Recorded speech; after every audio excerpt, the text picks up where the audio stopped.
Hola, bienvenidos a Sin Esperanzas, el show de los cinéfilos cuarentones, en el que un par de señores que hoy festejan llenos de emoción 200 episodios y el fin de su quinta temporada, los reta a mantenerse despiertos durante los siguientes minutos en los que vamos a parlotear sobre nuestros directores.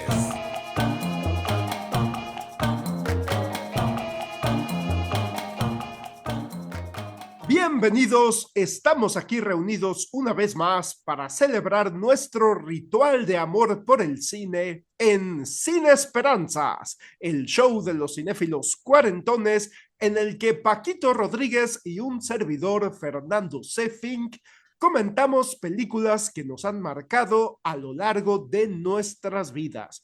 El día de hoy estamos de manteles largos por dos razones. Es nuestra quinta temporada y por primera vez vamos a lograr los 52 capítulos por temporada, es decir, los 52 capítulos por año, es decir, un capítulo por semana, aunque este es el segundo capítulo de la última semana porque tuvimos que dobletear en esta última semana del año para cubrir la cuota de los 52 capítulos, porque en la primera semana del año no estrenamos capítulo, entonces en esta última semana estamos estrenando doble. Y con esto logramos esa meta que nunca habíamos alcanzado, 52 capítulos al año. Y no solo eso, sino que la principal razón por la que estamos de manteles largos es que este es nuestro capítulo número 200 en el podcast de Sin Esperanzas. Todavía recuerdo cuando comenzamos allá en el año 2020, en la primera mitad del año 2020, cuando estábamos en plena cuarentena, todo mundo encerrado en sus casas, o por lo menos lo más posible, y Paquito y yo comenzamos este podcast, él desde Ciudad Obregón, Sonora, y yo desde Jalapa, Veracruz. Entonces, hoy nos toca hablar sobre nuestros directores favoritos y sobre las películas que más nos gustan de esos directores. Entonces, hoy la verdad es que prácticamente no me tuve que preparar. Hoy para mí es un capítulo festivo, un capítulo muy interesante que me interesa muchísimo saber cuáles directores va a mencionar Paquito. Hoy vamos a tener una dinámica que nunca hemos tenido. Las primeras dos participaciones van a ser como siempre lo han sido, cada quien echándose un monólogo, pero la segunda mitad del capítulo consistirá en una conversación entre Paquito y yo, a micrófono abierto, es decir, existe la posibilidad de interrumpirnos, existe la posibilidad de completar una idea que el otro haya propuesto. Esto fue una idea de nuestra productora ejecutiva Carolina González, a quien le ha tocado incontables veces, le ha tocado escucharnos a Paquito y a mí conversar de manera casual sobre cine a micrófono abierto, y pues varias veces nos ha dicho que estaría chido que hagamos un capítulo así. Entonces, en este capítulo número 200 tendremos una sección en la que vamos a conversar, así como nuestra productora ejecutiva lo ha presenciado muchas veces. Yo voy a comenzar rápidamente a mencionar a mis directores de cine favoritos y comentar brevemente por qué me parecen tan buenos, y a enlistar las películas que más me gustan. Eh, yo comenzaría sin lugar a dudas hablando sobre Kubrick. que es un director que hemos abordado ya en este podcast, porque pues a mí me parece un cineasta impecable en su factura, un director que tenía muchas cosas que decir sobre el mundo, y ayer justamente lo estaba comentando con Paquito, que son películas que hacía Stanley Kubrick con temáticas muy densas y con tratamientos muy densos de sus películas. Y yo podría, pues híjole, pues prácticamente todas son, me parecen, a partir de su primera película que él reconoce como su primera película profesional, The Killing, pues las podría mencionar a todas, ¿no? O sea, The Killing, Paths of Glory, Lolita, 2001, Odisea del Espacio, El Doctor Insólito, La Naranja Mecánica, El Resplandor, Barry Lyndon, Full Metal Jacket y Ojos Bien Cerrados, ¿no? Son 13 películas muy concretas que además las hizo a lo largo de varias décadas un director perfeccionista que, digamos, ya se ha dicho tanto sobre Stanley Kubrick que me voy a pasar a mi segundo director favorito, que sería Ingmar Bergman, ese cineasta sueco que tuvo su época de oro en los años 50 y 60 y que fue hiper prolífico, un director que sacaba una película al año como mínimo. Y pues ese de Ingmar Bergman me parecen obras maestras, películas como Persona, como Fresas Silvestres, El Séptimo Sello, por supuesto, Gritos y Susurros, otros peliculones como Luz de Invierno, como Shame, como La Pasión de Ana, como El Manantial de la Doncella, como El Mago, Secretos de un Matrimonio, y su secuela, Sarabanda. Era un director que hacía lo mismo, hacía cine, que hacía televisión, que hacía teatro, o sea, lo mismo hacía miniseries, que hacía películas para TV, que hacía películas para el cine y obras de teatro. Un genio en toda la extensión de la palabra. También mencionaré a Woody Allen, que es un cineasta que me recuerda mucho a Ingmar Bergman, porque también es hiper prolífico, también es de esos directores que se echan una película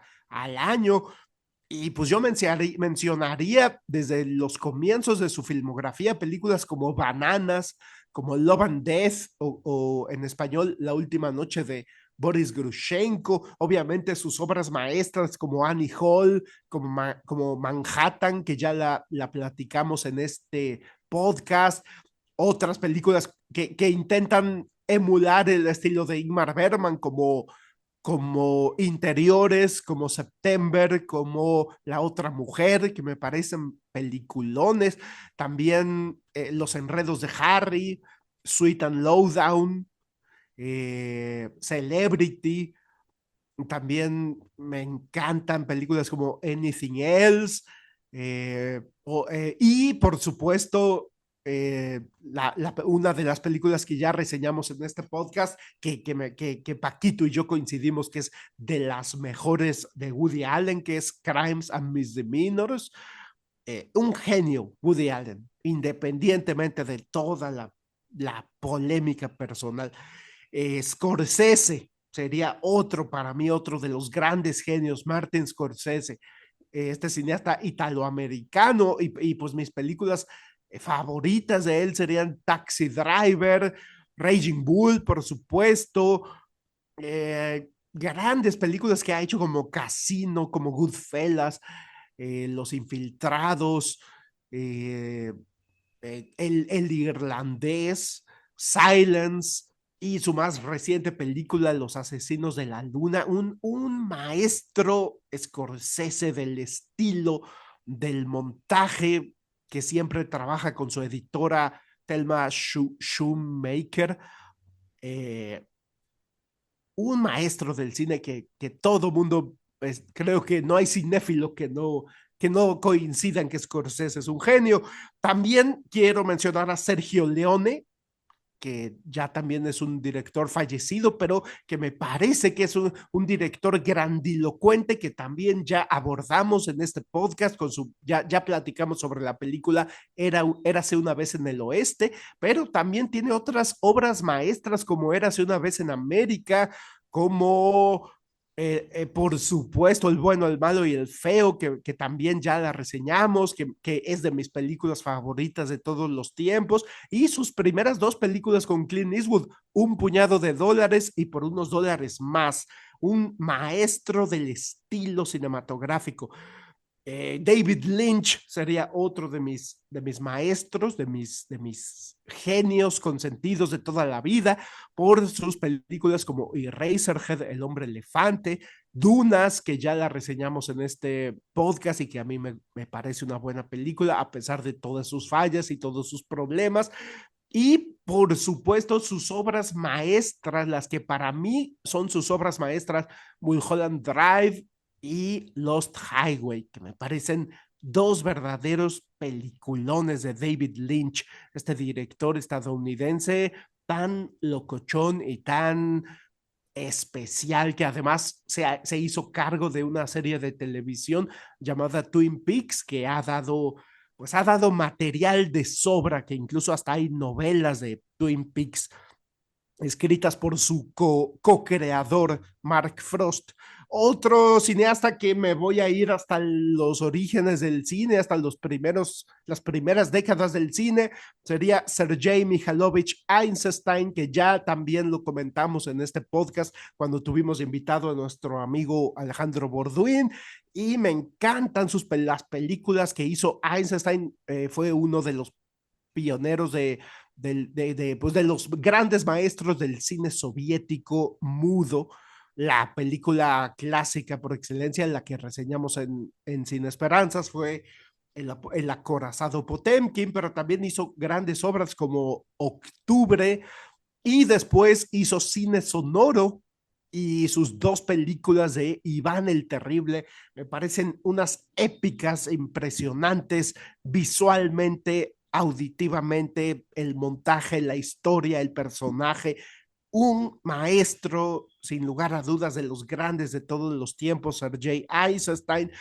También me encanta el cine de Andrei Tarkovsky, que es, digamos, sería como de los que estoy mencionando, uno de los cineastas menos comerciales, pero también un cineasta soviético, pero ya de los años 70 y 80, que hacía literalmente eso que le llaman cine de arte, ¿no? Un cine poético, un cine reflexivo y un maestro de la fotografía, pues digamos de lo visual, de lo visualmente impresionante.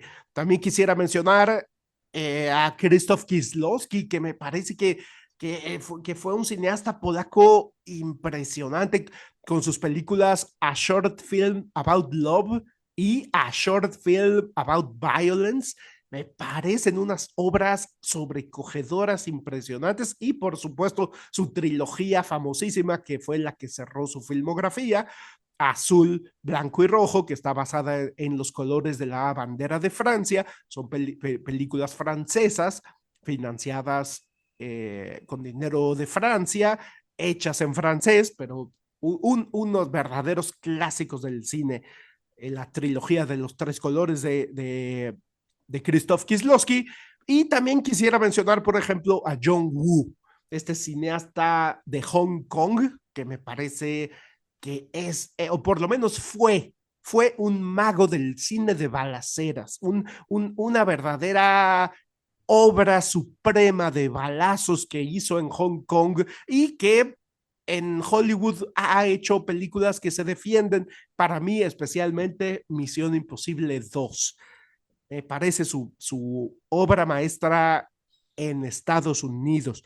También soy hiper fanático de Jackie Chan, que la ha hecho de actor, de coordinador de secuencias de acción y de director. y de las tres cosas, ¿no? O sea, un hombre orquesta, Jackie Chan, yo lo admiro muchísimo. También voy a mencionar a Francis Ford Coppola, por supuesto, por sus obras como El Padrino, La Conversación, y por supuesto Apocalipsis Ahora, que ya la reseñamos. También quisiera mencionar a Abel Ferrara, a David Fincher, que este año fue el año de David Fincher en Sin Esperanzas, a Alexander Payne, que me parece un mago, un mago de hacer cine verdaderamente emotivo con películas como Sideways, como Las Confesiones del Señor Schmidt, como Los Descendientes. Recientemente se me olvidó el nombre de la película, una película con Paul Giamatti, se me fue el nombre, se los debo para más tarde. ¿Tres copas? ¿Sideways? No, esa fue la primera que hizo con Paul Giamatti, pero recientemente hizo otra que estuvo nominada en los Oscars. Ahorita les consigo el nombre. Me encantó la peli, me encantó. Eh, Después, Tony Scott, un maestro del cine de acción. Ya hicimos aquí una reseña de Domino, pero tiene muchas películas, grandes películas palomeras de cine hollywoodense, Tony Scott. Steven Soderbergh me parece un director que tiene una gran variedad de películas de todos sabores y colores, de bajo presupuesto, de alto presupuesto. Y voy a concluir con, bueno, por supuesto, Tarantino, del cual hicimos todo un ciclo, cubrimos todas sus películas, un gran cineasta. Y voy a concluir con David Cronenberg, uno de mis favoritos personales, un director que de esos que me genera una sonrisa nomás de decir su nombre, con películas como Videodrome, A History of Violence, Eastern Promises, Cosmópolis, The Brood, Crash, Extraños Placeres, Dead Ringers. Un maestro, David Cronenberg, un cineasta realmente peculiar, canadiense. Y bueno, yo ya me eché 16 minutos, ya llevo muchísimo rato, entonces es momento de escuchar los cineastas favoritos de Paquito. Hola, Fer, híjole, yo me puse a sacar una lista de directores con películas, porque según yo iba a dar la información completa, que sí, de la fecha de estreno, y cuáles ya tienen episodios en Sin Esperanzas, pero pues no me dio la vida, no me da la vida para hablar de tantos nombres que me vienen a la cabeza.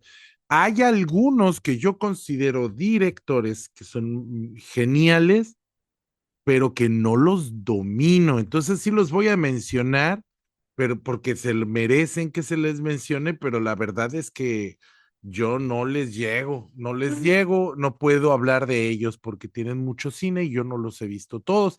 Pero voy a empezar así, desordenadamente, con un director estadounidense que nació en Ohio en 1953. Estos primeros directores sí me los investigué, pero ya después era demasiado, me estaba comiendo.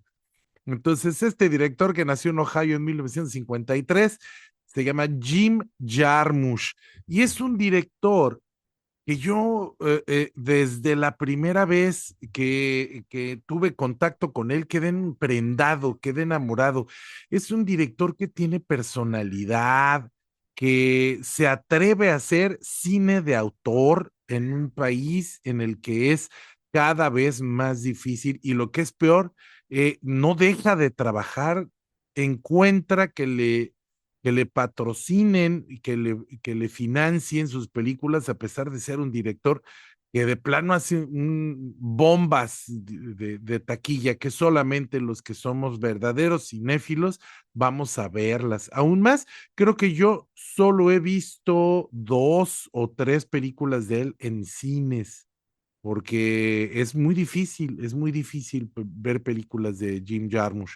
Empiezo con Stranger Than Paradise, una película del 83, Down by Law del 86, Coffee and Cigarettes, que es una compilación de cortos, entonces se ha estrenado diferentes ocasiones y cada vez le va aumentando más los cortos. Yo tengo las fechas 86, 89, 93 y 2003. Creo que fue la última vez que compiló. Night on Earth, que es un peliculón de 1991. Tenemos Ghost Dog, The Way of the Samurai, que demostró que sí podía hacer un cine de acción y aún así hacer un cine de acción con su estilo en 1999. Broken Flowers, esa sí la pude ver en el cine y la amé con todo mi corazón. Me encanta, además, es un director que ha sabido trabajar muy bien con Bill Murray. Only Lovers Left Alive del 2013, que además es una película que ya abordamos en este programa en la temporada 1, episodio 35. Hay más películas, pero no me voy a clavar en la textura. Don Luis Buñuel Portolés, que fue durante muchos años mi director favorito y ahora es también uno de mis grandes directores, de los que más me inspiraron en esto del cine. Él nació en Calanda, en España, en 1900. Y pues es que uno no puede hablar del cine de Luis Buñuel sin pasar por las primeras tres, que son cortometrajes: Un Chien Andalou, 1929, el famoso cortometraje surrealista que hizo con Salvador Dalí; L'Âge d'Or, que no es secuela, pero es una reacción natural a Perro Andaluz, es de 1930, también es surrealista y es semihablada.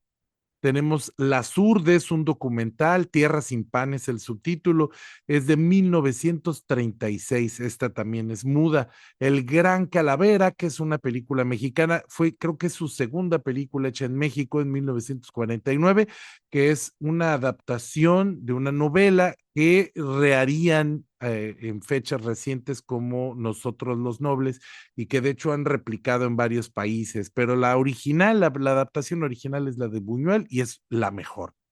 Los Olvidados, una película de 1950 que ya abordamos en la temporada 1, episodio 8, y que es hoy por hoy mi película, mi película. Yo no voy a decir que es mi favorita, ya saben cómo soy de aprensivo, pero esta es la película que más nombro cuando me piden que haga tops. Subida al cielo del 52, El Bruto del 53, él también del 53, que es un periodo muy prolífico el que tiene en México. La ilusión viaja en tranvía en el 54, Ensayo de un crimen en el 55, que además es, para mí, una de las pocas películas que logra el mérito de ser mejor que el libro. Tenemos Nazarín del 59, Le Journal d'une femme de chambre del 64, Simón del Desierto, que es un mediometraje que no se estrenó, que tenía la intención de ser una película episódica, pero Silvia Pinal no consiguió que le filmaran los otros episodios. Ella recurrió a varios directores que todos estaban interesados, pero ellos querían hacer la película con sus actrices, y ella insistió y hizo bien, hizo bien en hacerlo. Ella quería salir en los tres capítulos, entonces como era productora de la película, pues no se terminó, se quedó ahí y es de todos modos solamente ese capítulo, es oro puro.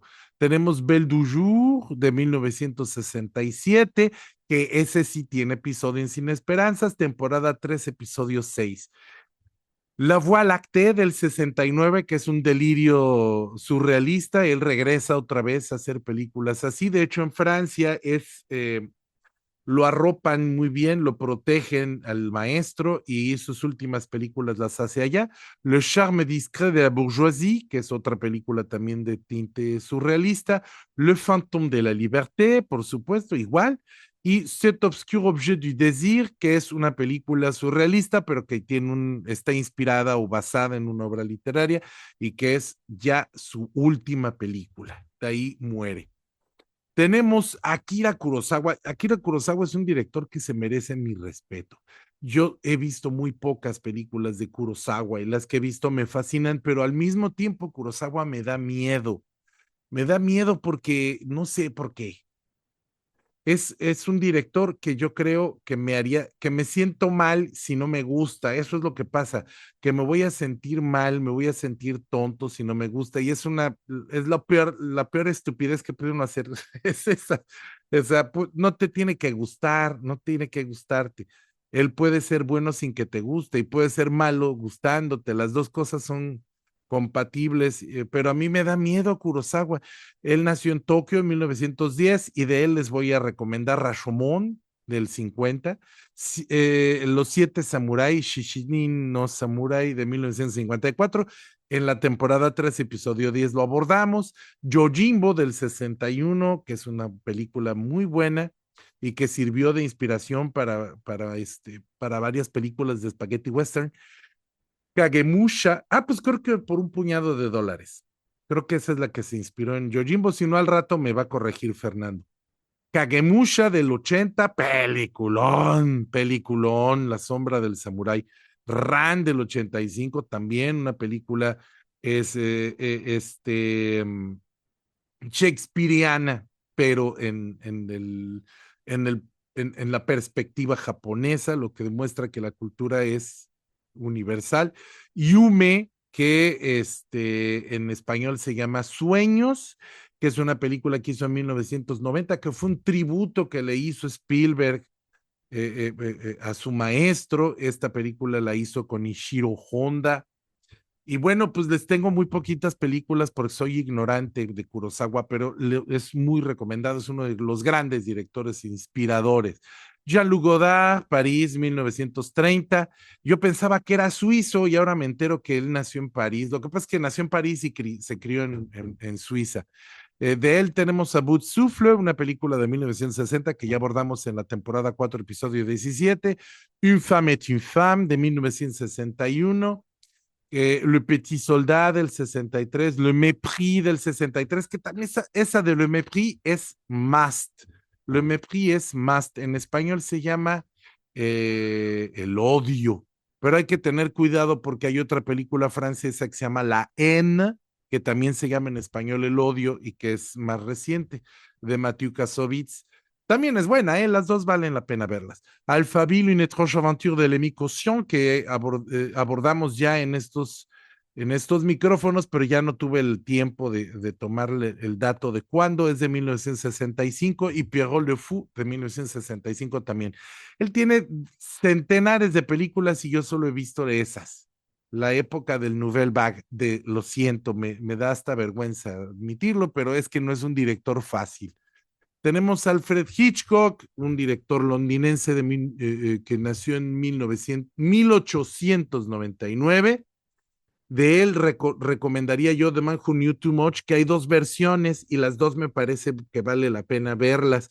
En 1934 con Peter Lorre, en 1956 con Jimmy Stewart. O sea, hizo la versión inglesa y la versión estadounidense varios años después, pero los dos son de él, de Hitchcock. The Lady Vanishes de 1938, un película muy bueno que tuve la oportunidad de ver en un cumpleaños proyectado en una pared así como si fuera cinito, muy divertida. Rope de 1948, esta también creo que ya la abordamos en nuestros micrófonos, pero ya no tuve tiempo de verificarlo. Strangers on a Train de 1951, que además es una película icónica del cine de misterio y del thriller. Rear Window, Ventana Indiscreta de 1954, Vértigo del 58, North by Northwest, que se llama Intriga Internacional en español, de 1959, peliculones los tres. Psycho de 1960, un parteaguas, un semillero es más, es prácticamente el inicio de un género cinematográfico del género del slasher. The Birds, Los pájaros de 1963, basado en un cuento de Daphne du Maurier, que recomiendo mucho leer el cuento y ver la película porque ocurren al mismo tiempo, perdón, le pegué al micrófono, es como si Hitchcock hubiera hecho la secuela del cuento en cine. Otro director, este es un japonés, se llama Mamoru Oshii. Él hace mucho anime y yo no he visto muchas películas de él, pero las que les voy a recomendar, las recomiendo con R mayúscula. Tenshi no Tamago es El huevo del ángel, es de 1985 y es una animación no surrealista, más bien muy simbolista. No tiene una historia tal cual, es más como cuadros animados. Entonces es una película que no tiene trama. Tenemos Kokakukidotai. Ah, ¿qué tal me lucí con mi japonés? No, no, no hablo japonés, nomás lo apunté. Es Ghost in the Shell, una película animada de 1995 que es también seminal, inspiradora de mucho cine de acción en Estados Unidos. Tenemos Avalon. Esta película del 2001 es de acción viva, es creo que su primer película de acción viva. De hecho, es una película polaca, pero pues la dirige Mamoru Oshii y es un peliculón de ciencia ficción impresionantemente bueno. Innocence, que es la secuela de Ghost in the Shell y se estrena en 2004. Estas dos películas están basadas en un cómic japonés, en un manga japonés, pero tienen muy poco que ver, solo toman algunos aspectos generales de la obra.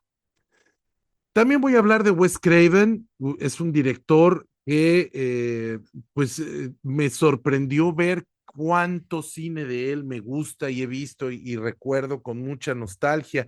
Él hacía sobre todo cine de horror, es uno de los maestros de horror. Tenemos la Last House on the Left del 72, una película que me impactó, que no quisiera volver a ver de tan fuerte que es. The Hills Have Eyes, Las colinas tienen ojos de 1977. Swamp Thing del 82. No sabía yo que era de Wes Craven. Swamp Thing. The Hills Have Eyes, parte 2 del 84. Y una película icónica que es A Nightmare on Elm Street, Pesadilla en la calle del infierno del 84, que transformaría para siempre el terror. The Serpent and the Rainbow, una película atípica de él, de 1988. Shocker, que regresa a sus raíces de cine de horror de explotación, del 89.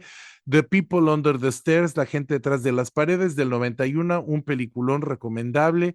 Wes Craven's New Nightmare, 1994, donde reescribe las reglas del género y que nos llevan a Scream, su saga de películas del 96, 97, 2000 y 2011, donde hace, al mismo tiempo que hace parodia, hace tributo a su carrera, a su propia carrera y al género que lo hizo, pues que le dio de comer toda su vida. Tenemos a Ismael Rodríguez, un director mexicano que vale la pena mencionar. Él tiene una carrera más o menos dispareja, pero cuando hace buenas películas las hace muy bien. Mexicanos, El grito de guerra se me hace menor, pero pues es muy divertida y además podemos ver a don Miguel Inclán haciendo la de bueno, cosa que es rarísima en 1943. Los tres García del 47 y vuelven los García su secuela, que son icónicas de la comedia ranchera. Nosotros los pobres del 48, que es el melodrama mexicano de toda la historia, el gran melodrama mexicano. Los Tres Huastecos, que es una gran comedia que además demostró que México estaba en ese momento estaba en el mejor momento de sus efectos especiales, su tecnología y de su industria. Ustedes los ricos de 1948, que es secuela de Nosotros los pobres. La oveja negra, que es otro gran melodrama mexicano y que vale la pena ver porque describe mucho la imagen del padre en el cine mexicano y en la cultura mexicana y que culmina en No desearás la mujer de tu hijo, que en realidad es más bien como una misma película de 1950. A toda máquina del 51, que a lo mejor no tiene muchos valores, pero es una comedia que yo amo y disfruto mucho, que te ha dado esa mujer, que es la secuela también. Mátenme porque me muero, es un peliculón, es una comedia surrealista con Tintán y es, yo creo, una obra de arte escondida que tenemos en la filmografía mexicana. Mátenme porque me muero.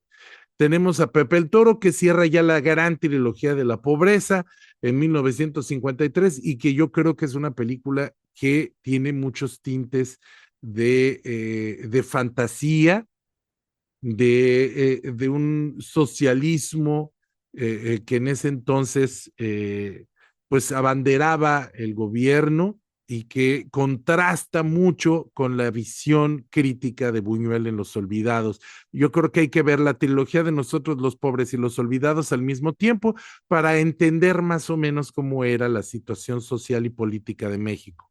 Tizoc del 57, que pues también me parece una película poco lograda, malona, pero que es una película histórica, es curricular, diría mi hermanito Víctor Domínguez.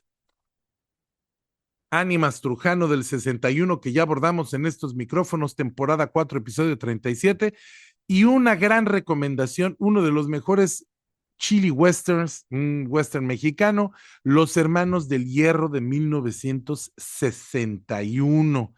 Estas son mis recomendaciones. Aquí le voy a parar porque llevo ya un rato, no, creo que 18 minutos hablando. Tengo aquí apuntado en papel unas más que se me fueron ocurriendo, pero como vamos a hacer una segunda parte que va a ser más comunicativa, vale la pena dejarlas. Y entonces, pues, aquí termino mi segunda participación, Fer. Muchas gracias, Paquito. Impresionante la cantidad de cineastas que tú mencionaste, que yo no mencioné, pero que no me queda más que coincidir al 100%. O sea, por ejemplo, te voy a mencionar de Jim Jarmusch o Jarmusch. Me gustan muchísimas, pero tengo una debilidad especial por Broken Flowers. Me parece una de sus películas más logradas. De Luis Buñuel, Los Olvidados y Bella de Día, me parecen obras maestras supremas del cine. De Kurosawa, Rashomon, Yojimbo y por supuesto Los Siete Samurai. Yojimbo, en efecto, fue la película que inspiró el primer spaghetti western, Un puñado de dólares. De Jean-Luc Godard, por supuesto, Sin Aliento, que ya la platicamos aquí, Pierrot el Loco, y sus últimas películas, las últimas películas que hizo Godard, están pachequísimas, están loquísimas, pero me gustaron. Afortunadamente, fueron lo suficientemente accesibles para verlas. De Hitchcock, todo lo que mencionas es fantástico, ¿no? Especialmente Vértigo, North by Northwest, Psycho, The Rope, o Rope, más bien, La Soga. Y Wes Craven, que también lo mencionas, me parece también, yo soy fanático de toda su filmografía, en especial de la primera, que como bien dices es crudísima, The Last House on the Left, por supuesto La Pesadilla en la Calle del Infierno y por supuesto La Gente detrás de las paredes, un peliculón. Y Scream, un peliculón que como bien dices es parodia y al mismo tiempo homenaje. Y por supuesto Ismael Rodríguez, la trilogía Nosotros los Pobres, Ustedes los Ricos y Pepe el Toro, a mí en lo personal. Bueno, y no solo eso, para mí, y Los Tres Huastecos, pero para mí Ánimas Trujano, que ya la platicamos como bien dices aquí, y Los Hermanos del Hierro son las obras maestras de lo que yo he podido ver de Ismael Rodríguez. Oye, pues es que el problema de este capítulo ya lo sabíamos desde que lo propusimos y queríamos que fuera algo importante, por eso queríamos que fuera el episodio de 200, un episodio así icónico, pues a ver si nos sale, pero el problema es que hay muchísimos directores que nos resultan admirables, porque incluso hay directores como Woody Allen, por ejemplo, que toda su filmografía podría servir para comentarse durante más de una hora.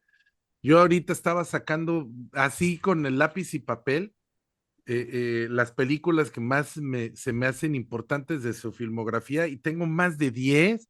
Es que sí tiene películas malas, pero incluso si quitas las películas malas, te siguen quedando un chorro de películas de qué hablar. Y hay directores, por ejemplo, Alexander Sokurov, yo le he visto bien poquitas, pero esas dos o tres que he visto, hay una que se llama Mother y otra que se llama El Arca Rusa, y son peliculones. Claro que hay que tener como mucha fuerza de voluntad, porque es que sí, son unos tabiques, que no te tienen nada de piedad, que no te explican nada, que te obligan a estar piense y piense y piense y piense y piense. Claro, yo, por ejemplo, no mencioné ninguna de Kubrick, porque yo sabía que tú ibas a mencionar a Kubrick, porque es tu director favorito, yo creo, o por lo menos uno de los más favoritos. Y es que, por ejemplo, yo, cuando yo estudié, las veces que tuve clases de cine, yo no sé si cuál es tu experiencia ahorita me dirás, pero por ejemplo, a mí el maestro Villar en la Facultad de Lengua Francesa, él nos daba una clase que se llamaba Cine y Literatura, y con el maestro Villar yo conocí a Woody Allen, él me lo recomendó, y ahí fue donde me metí, yo me clavé, como dicen, me aventé como gorda en precipicio, como gorda en tobogán, porque pues empecé, creo que la primera que vi de Woody Allen, no, esa me la puso mi papá, fue todo lo que usted quisiera saber sobre el sexo. Es una película de 1976, pero también Bananas, Take the Money and Run, Love and Death, esa de la última noche de Boris Grushenko, ¿cómo la ves, Fer? ¿A ti qué te parece? Yo definitivamente que esa y Bananas compiten para mí con ser la mejor de las primeritas, de las que hizo de farsa antes de Annie Hall. De su periodo de comedia, comedia, comedia. Exacto, sí, sí, Bananas y Boris Grushenko me parecen las mejores. Sí, porque luego en el 78 te mete Annie Hall y a partir de Annie Hall ya nunca más vuelve a ser el Woody Allen así cómico, sencillo, superficial, el estando, pero pues él ya en Annie Hall dice, yo soy este tipo neurótico y a mí lo que me interesa es analizar la condición humana. Es que Woody Allen es un director que más bien lo que le interesa es la filosofía, el cine es como lo que le da de comer. Porque después del 78 con Annie Hall tienes Manhattan, Stardust Memories, Selig. Bueno, Selig es como un regreso un poco a la comedia, pero tienes a Hannah y sus hermanas, Crímenes y Pecados, y de ahí te vas hasta Poderosa Afrodita en el 95. Y tiene regresos a la comedia, bueno, siempre va a ser cómico, pero tiene regresos a las películas que son más bobaliconas, pero nunca va a dejar detrás esa necesidad que tiene de analizar al ser humano. También, por ejemplo, Martin Scorsese, ese yo sabía que tú lo ibas a mencionar y por eso me lo salté. Pero yo de Martin Scorsese me llevo sobre todo su primer periodo. A mí me gusta mucho Toro Salvaje, me gusta mucho este Taxi Driver. Ese primer Martin Scorsese me gusta mucho. Me gusta un poco más que el actual, lo que no significa que diga que el actual es malo, nomás digo que me gusta más ese Martin Scorsese, porque el actual es un directorazo maduro y todo, pero perdió un poco la pasión de la juventud y creo que es algo a lo que hace referencia Tarantino cuando dice que él ya no quiere hacer más películas porque dice que cuando pierdes la capacidad de tener una erección, tu cine empieza a perder pasión. ¿Tú qué opinas? Pues sí, definitivamente creo que es algo innegable. O sea, yo, como tú bien dices, yo pienso que Scorsese hoy en día es un director hipermaduro, pero en efecto, sus películas, la primera camada como de sus grandes obras clásicas, desde Taxi Driver, el Rey de la Comedia, Raging Bull, son películas que tienen ese ímpetu de la juventud, así como lo tienen las de Woody Allen, Annie Hall, Manhattan, Crímenes y Pecados, o el mismo Tarantino, ¿no? Perros de Reserva y Pulp Fiction y Jackie Brown y Kill Bill. O sea, son las películas de cuando el vato tenía 30 y tantos años y tenía un ímpetu creativo que sí, que en efecto, o Cronenberg con sus películas de body horror, que tanto, que La Mosca y que tanto causaron furor, que en efecto hoy en día estamos hablando de cineastas más maduros, el mismo Tarantino, yo pienso que es un cineasta que se le nota un oficio y todo, pero un oficio más maduro, pero sí, no creo que es innegable eso, lo que tú mencionas, de ese ímpetu de la juventud que nos da obras que tienen una cualidad especial. Y pues, por ejemplo, el Sergio Leone, bueno, pero es que yo creo que Sergio Leone siempre fue igual, porque ahora que estoy pensando, su Once Upon a Time in America con su Once Upon a Time in the West, pues son películas de géneros bien diferentes, pero en las dos películas es un director que está completamente entregado a la historia, que se atreve a ir a lugares insospechados.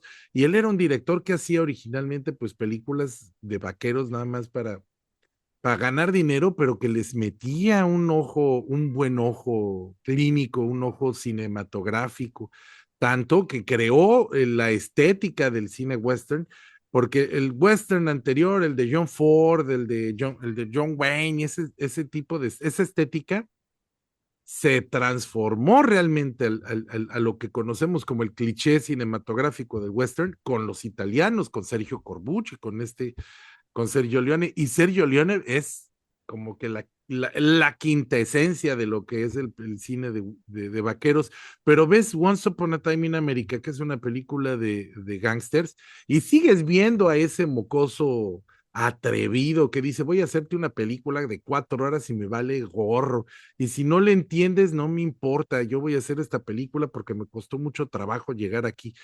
En esos casos también podemos hablar de atrevimiento, ¿no?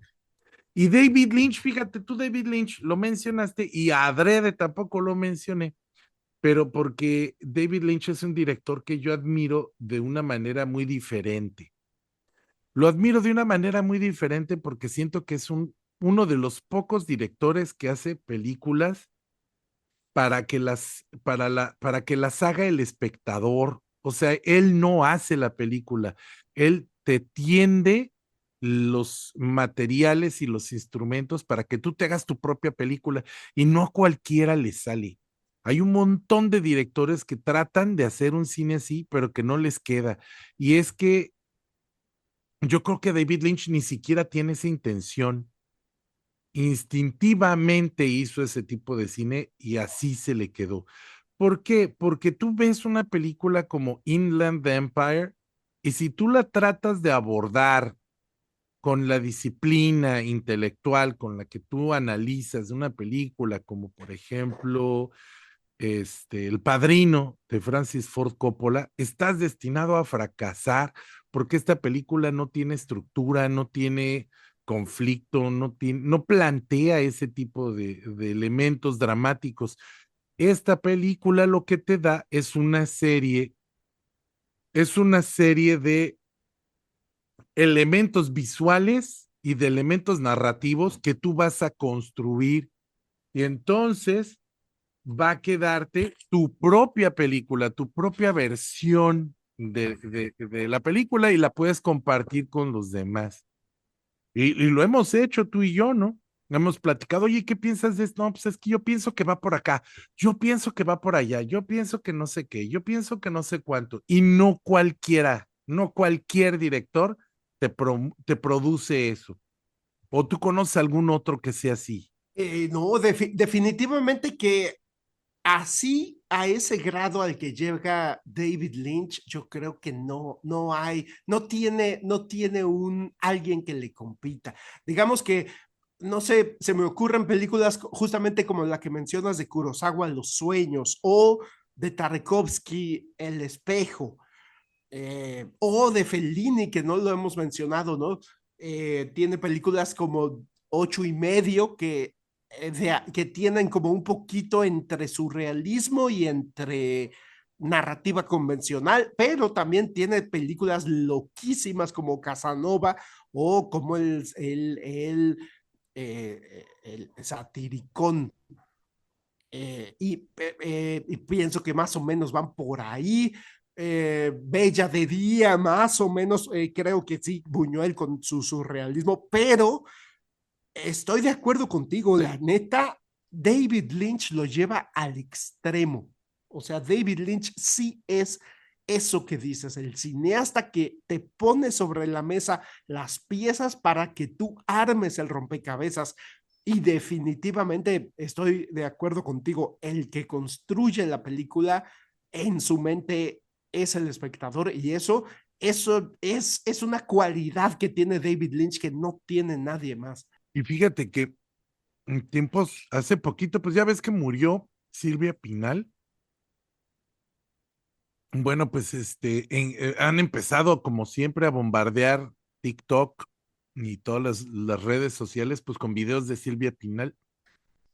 Y ahí es donde ella platica sobre Simón del Desierto y de cómo en esa época estaba muy de moda hacer películas episódicas, por ejemplo, um, Ayer, Hoy y Mañana, que son películas, esta era italiana, que tienen a los mismos actores, pero que cuentan tres cuentos diferentes y con eso hacen tu película. Y ella quería hacer una película así.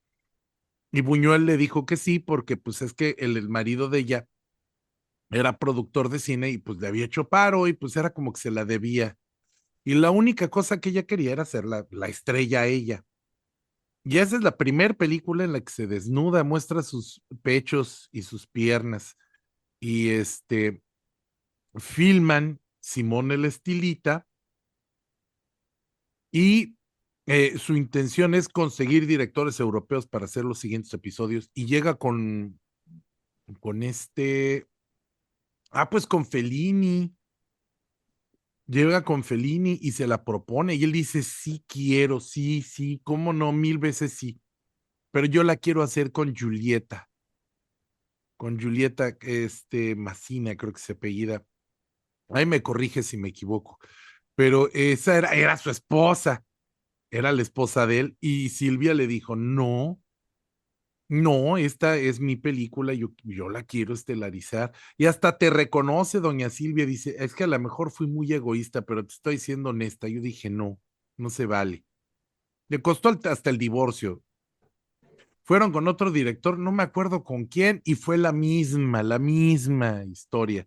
Él la quería hacer con otra persona, con una mujer que era su esposa, y como Silvia dijo, no, es conmigo, pues no le hicieron caso y ya nos hizo la película y se quedó enlatada, no se estrenó, pero estaba pensando en cómo el cine también es medio nepotista, bueno, no medio nepotista, muy nepotista, y cuántas historias se construyen por eso. El Padrino está lleno de parientes. Coppola no se hizo de la boca chiquita, mete a su hermana por aquí, mete un primo por allá, mete a su papá. Este, pues es de Fellini, se casó con esta Julieta y hizo muchas películas con ella. El Godard también, con Ana Karina se llama. También se me olvidó el nombre, pero su esposa también hizo un montón de películas y la ponía en todas sus pelis. Me estoy acordando que en Frida el guión se lo escribió el Edward Norton a la Salma Hayek, se lo escribió. Creo que no le dan crédito, pero sí se lo escribió él. Y así podemos ir viendo cómo el nepotismo cinematográfico ha hecho grandes obras. Fíjate que Fellini me gusta mucho, pero tampoco he visto muchas películas de él y eso es algo que me da un poco de vergüenza. Ocho y medio, Otto e Mezzo, me parece que es una película que tiene uno que ver si verdaderamente tiene interés en el cine. Y aquí voy a hacer una distinción. Cuando tú quieres decir que eres cinéfilo, pero cinéfilo de verdad, cinéfilo en serio, tú tienes una obligación. Tu obligación es ver cine, no nada más ver las pelis que te gustan. Cuando tú quieres ser un verdadero cinéfilo, tienes la obligación de ver cine. Entonces, Fellini y Otto Emezzo es una de esas películas que tienes que ver porque te va a educar, porque es importante. históricamente, estéticamente, cinematográficamente importante. Tienes que entender Otto Emetsu para entender el cine. Entre otras, ¿no? Ya mencionamos El acorazado de Potiomkin y muchos directores más. Entonces, yo creo que sí podríamos empezar a conversar sobre eso un poquito, sobre esto de los directores que necesitas ver si de verdad quieres hacer un análisis y un estudio cinematográfico. Si lo que tú quieres es nada más pasártela bien el fin de semana, pues no, tú puedes ver lo que se te dé la gana, no pasa nada. El Velocipastor también es película, también es cine y puedes ver eso. Las ¿cómo se llama esta? Las del huracán con los tiburones, las de Sharknado también. Pero aquí estamos ahorita, le estamos hablando a los cinéfilos que quieren verdaderamente hacer un análisis cinematográfico. Y yo empecé con Fellini. ¿Tú qué dices, Fer? ¿A quién propones? Híjole, sí, sí, yo estoy totalmente de acuerdo contigo y se me hace importantísimo que hayas mencionado esto, que hay cineastas que tienes que ver si quieres considerar que eres un cinéfilo serio. Y el mismo Scorsese dice, es importantísimo ver las obras, válgase la redundancia, las obras importantes, las obras relevantes. Dice, aunque, y como tú mismo lo dijiste, aunque no te gusten, pero aunque sea para rechazarlas, las tienes que ver para educarte, literalmente. Y yo propondría a Wim Wenders como otro de esos cineastas que hay que ver a fuerza para educarse. Propondría a Michael Haneke y a Lars von Trier. Híjole, de Wim Wenders, aquí este también lo tenía apuntado en mi hojita. De Wim Wenders, yo recuerdo mucho París, Texas. Qué película tan buena, esa hasta la compré en Blu-ray, así me gustó. Y se me hace bien interesante que el personaje no habla durante casi toda la trama. De hecho, otro director que también es a fuerzas, lo tienes que ver, es Peter Greenaway. Tiene una película que se llama El cocinero, el ladrón, su esposa y su amante. Y en esa película, dos amantes están conversando y uno de ellos le dice, yo estaba viendo una película muy buena, pero en la que el personaje principal no habla, pero de repente, después de la mitad de la película, habló y ya perdí el interés. Y obviamente que está hablando de la película de Wim Wenders de París, Texas. Este, de Michael Haneke yo he visto pocas, porque es un director que me exige mucha atención. Entonces tengo que tener las luces prendidas, el sol a todo lo que da para que sí le ponga yo la atención que se merece. Por la otra vez estábamos platicando de una película que tengo yo por aquí. Siempre se me olvida cómo se llama, una francesa de unos viejitos. Y esa película me acuerdo, Amour se llama. Y esa película me acuerdo que la estaba yo viendo y terminó. Y yo dije, chale, ¿de qué trató? No entendí. Es que les tienes que poner atención, no son películas nada más para echar la palomita. Y volviendo a la lista que me dijiste, yo Lars von Trier lo adoro, no he visto todo su cine porque no todo su cine me gusta, pero a él como director lo adoro porque es un director que se ha atrevido a hacer un cine que provoca.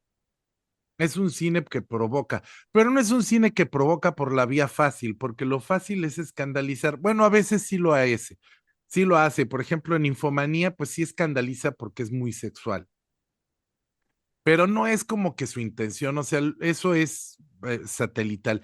Él provoca porque pone situaciones que son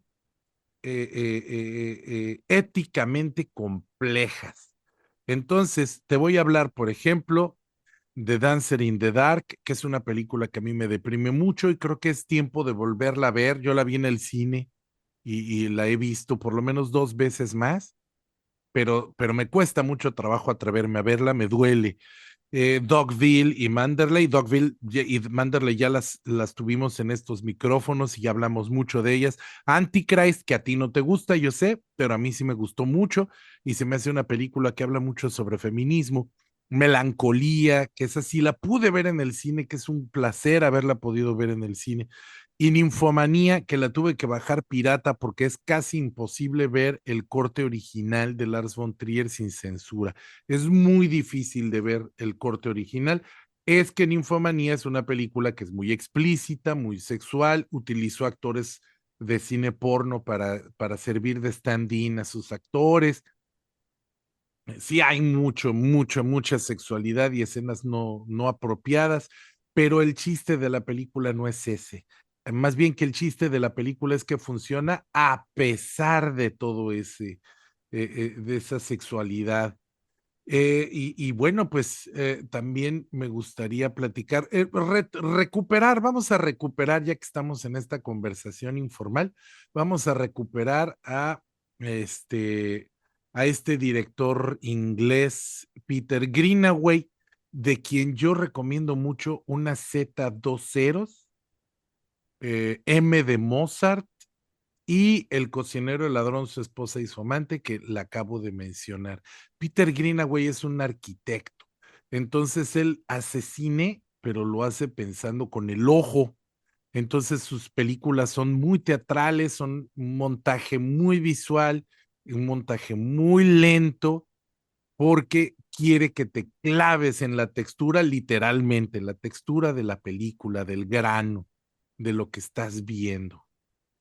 ¿Qué directores conoces tú, Fernando, que sean así, que se claven con la textura? Híjole, sí, sí, yo definitivamente pienso que Peter Greenaway es como la quinta esencia de ese cine visual, de ese cine pictórico. El cocinero, el ladrón, su esposa y su amante me fascina. Es una película que he visto muchísimas veces. Una Z y dos ceros también me parece fantástica. Y El contrato del dibujante. Sí, son películas muy gráficas, muy visuales.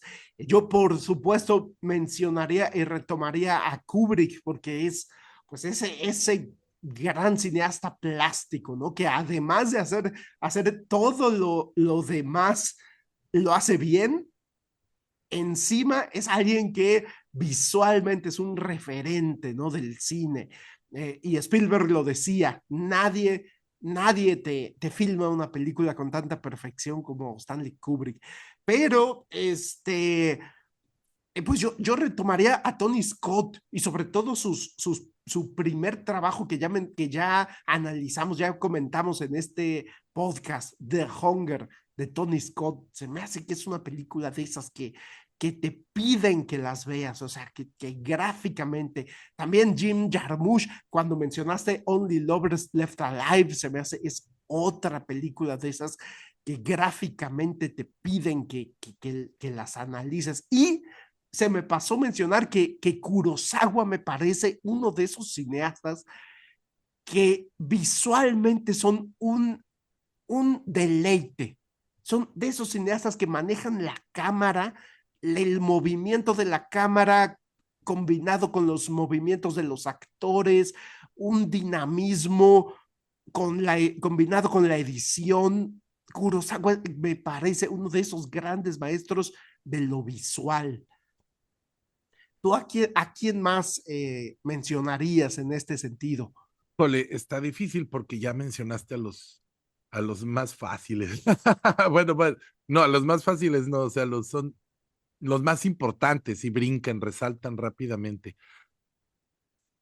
Pero yo también mencionaría, por lo menos en Citizen Kane, que es la que te domino bien, a Orson Welles.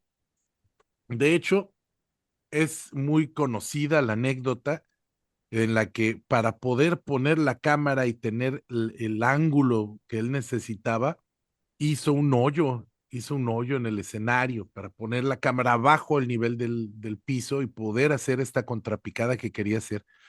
Era un director que se clavó mucho en ese aspecto. Y ya no digamos de Eisenstein, que Eisenstein es el maestro de nuestro fotógrafo Gabriel Figueroa, Entonces, Eisenstein es maestro de Figueroa y Figueroa es maestro de Storaro y de otros grandes maestros. Es el maestro de maestros, Eisenstein. Y pues él creó esta estética del cine mexicano que acabó imperando durante 20, 30 años.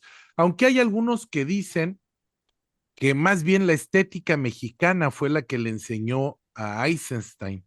Pues puede ser, porque él efectivamente llegó a México y aquí fue donde estudió estos registros visuales de los pintores, de los paisajistas. Entonces sí, en cierta forma sí, pero el que lo hizo cinematográfico fue Sergei Eisenstein. Y fíjate que hay un director que es muy visual, pero que parece que no, pero que sí lo es, que es Steven Spielberg. Uno se pone a ver sobre todo su filmografía más clásica, y yo creo que el más grande logro de Spielberg siempre fue tener un ojo cinematográfico educado, de tal manera que parece ser una película común, una película sencilla, y no lo es. Te está manipulando todo el tiempo con el montaje en cámara, los movimientos de cámaras y la manera en la que organiza los movimientos de los actores, el trazo. Con esas tres cosas te manda y te hace como quiere, te manipula como quiere. Tú piensas en su película más comercial y sigue de todos modos teniendo esos elementos. Y yo pienso que Spielberg es un director que entendió el aspecto de la industria cinematográfica y eso le permitió hacerse millonario y no tiene nada de malo, pero que al mismo tiempo logró darnos películas como La lista de Schindler, en la que el montaje visual es tan potente que te arranca las lágrimas. Esa secuencia en la que Liam Neeson, que es un actorazo, Liam Neeson, está llorando por todos los judíos que no pudo salvar, ese esa fotografía blanco y negro que nos hace sentir la desesperación de un hombre que lo hizo, que lo dio todo para rescatar a la gente y aún así se sigue sintiendo incompleto. Y yo creo que Spielberg también es un gran director, fotógrafo, es un gran director que cinematográfico es la palabra. Creo que fue Memo del Toro quien dijo alguna vez que una película debería ser entendible poniéndole mute a la tele. O sea, que le quitas el sonido a la película, de todos modos debería ser capaz de entenderla. Eso es lo que es una verdadera buena película. Y sí tiene razón, porque de repente volteas a ver a Charlie Chaplin y estamos a ciento y pico de años de su cine y sigue funcionando, sigue funcionando. En fin, Fer, llevamos ya 32 minutos de conversación y no se nos acaba ni se nos va a acabar. Yo ya tenía yo muchas listas, pero creo que ya es momento de dar un cierre. Sí, pues yo quisiera hacer mi último comentario acerca justamente de lo que dijiste sobre Spielberg. Estoy totalmente de acuerdo. Es un director que te hace como quiere, basándose en su montaje escénico, en su puesta en escena, en el trazo de los actores combinado con el trazo de la cámara y combinado con el montaje, con la edición. En ese sentido lo comparo mucho con Kurosawa.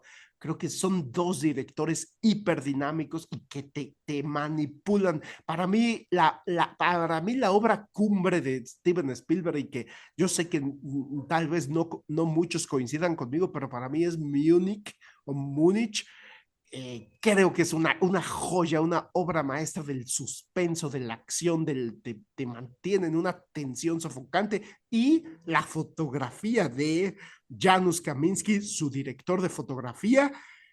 Creo que Steven Spielberg ha hecho grandes películas o más bien ha hecho películas que lucen increíblemente bellas gracias a la foto de Janusz Kaminski. Pero bueno, te devuelvo el micrófono para tu última participación. No, pues ya nada más quisiera mandarle un saludo y un abrazo a los sospechosos comunes que ya nos han sostenido 200 episodios. Estoy en este momento, ustedes saben que estos programas se graban con anticipación, es más, este programa lo estamos grabando el 7 de diciembre.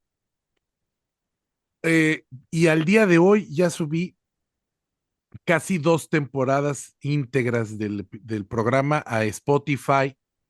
Y eso me hace recordar con mucha nostalgia dónde empezamos, cuánto camino hemos recorrido, las cosas que hemos mejorado, las cosas que han ido aconteciendo en nuestras vidas desde que empezamos este programa.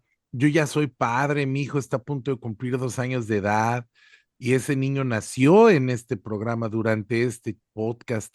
Entonces, pues a todos ustedes, a Briseidi, a Abraham, a Omar, a tanta gente que me escucha, que me platica, Víctor, sobre todo Víctor, que es el que más él me contacta directamente para platicar conmigo sobre mis programas, a mi papá, que es mi máxima inspiración y es el culpable de que a mí me guste tanto el cine, y a todos ustedes les agradezco que nos hayan mantenido aquí.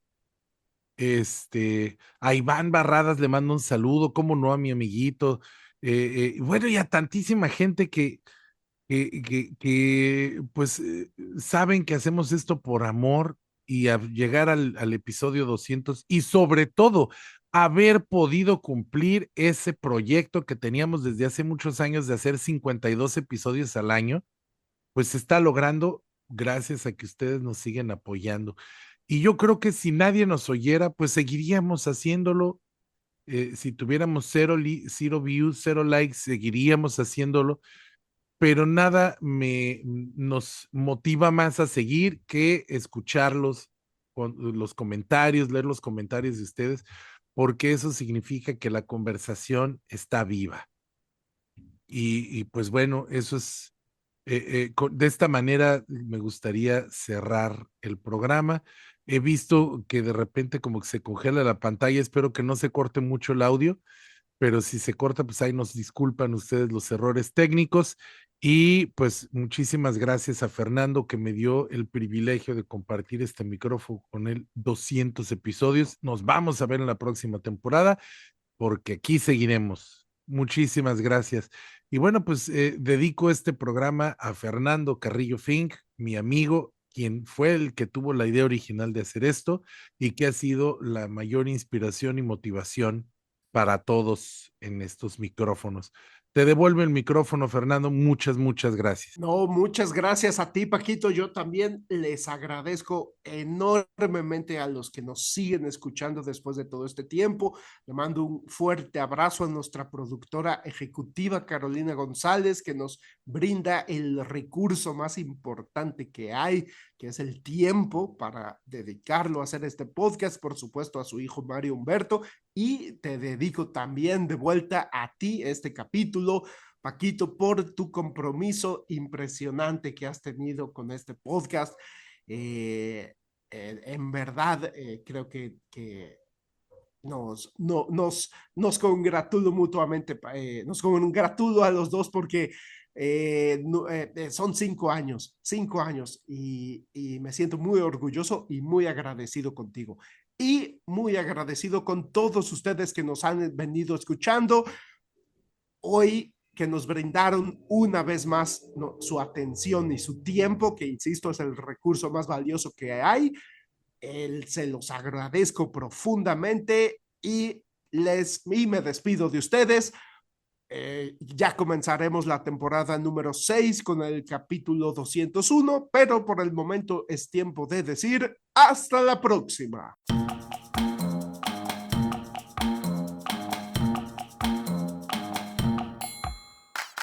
Esta es la 5ª temporada de Sin Esperanzas, el show de los cinéfilos cuarentones, con Fernando C. Fink y Paquito Rodríguez. Puedes escucharnos en nuestra página de Facebook, nuestro canal de YouTube, en Spotify y ahora también en Instagram. ¡Hasta la próxima!